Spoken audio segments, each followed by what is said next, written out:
এইভাবে আমি এই সরটা এক সপ্তাহ মানে 7 দিন ধরে তুলে তুলে এর মধ্যে জমিয়ে এইটা হয়েছে আমার, এতটা হয়েছে। এবার আমি এটাকে ভালো করে এরকম করে ফেটিয়ে নেব।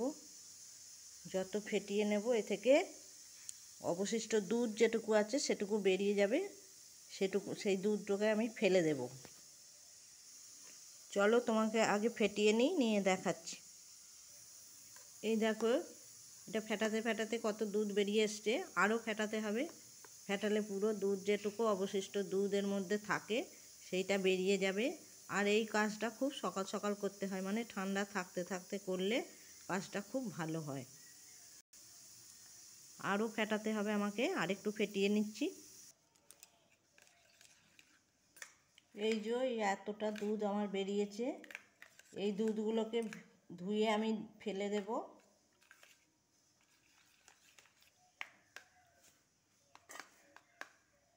ধুতে হবে কিন্তু খুব ঠান্ডা জল দিয়ে, এতে গরম জল একদম দেয়া যাবে না। ঠান্ডা জল দিয়ে দিয়ে বারবার ধুয়ে দিয়ে ফেলে দিতে হবে।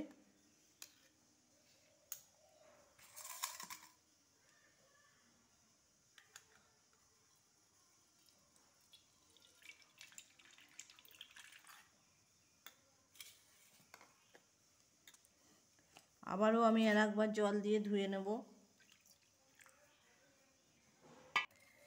এই যে এই দুধটা আমার বেরিয়েছে, এটাকে আমি ফেলে দেব। কারণ এই দুধটা জাল দিলে কিন্তু ঘি হতো না, এটা হতো কি বাটিটা পুড়ে যেত।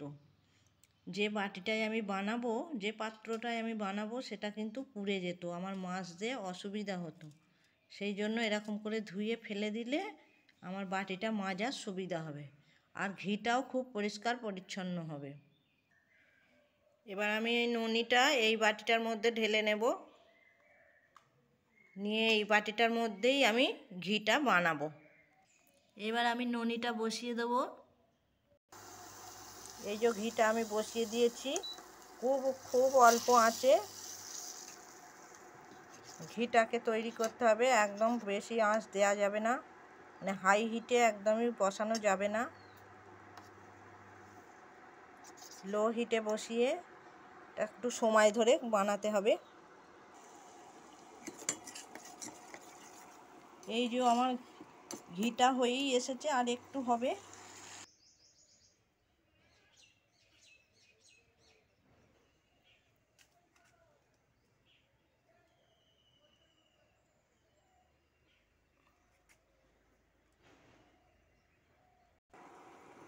এই যে ঘিটা আমার রেডি হয়ে গেছে, এবার আমি নামিয়ে নেব।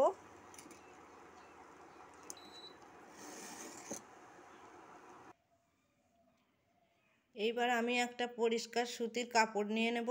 এই যে এই বোতলটার মধ্যে আমি ঢালবো,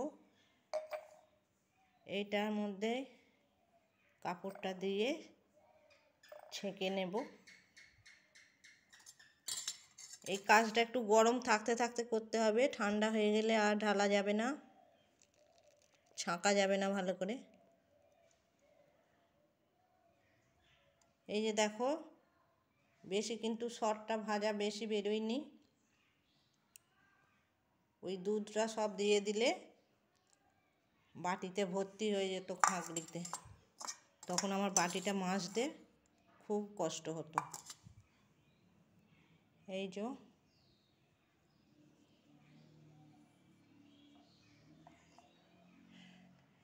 এই যে ঘিটা হয়েছে আমার।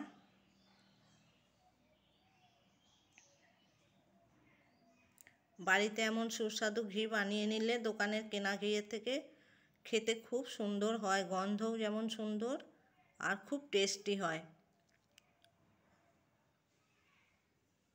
এই রেসিপিটা কার ভালো লাগলো একটু কমেন্টে জানাবে। চলো টাটা।